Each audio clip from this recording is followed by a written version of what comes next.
इस टूर्नामेंट के मेहमान खास इस वक्त तशरीफ ला चुके हैं ग्राउंड में। मीर फतेह अली शाह साहब रहमत कॉलोनी ग्राउंड में, सैयद अली हैदर शाह और दीगर जो दोस्त हैं उनका गुलाम नबी जट, मीर अफगान एंड कंपनी भरपूर अंदाज से वेलकम कर रही है।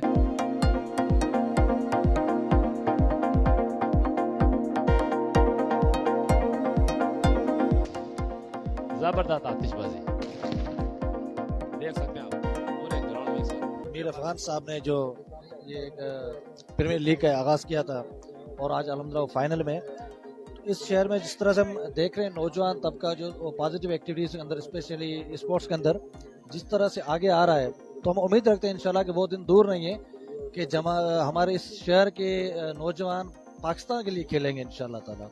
उम्मीद रखते हैं इंशाल्लाह वो दिन अब दूर नहीं है।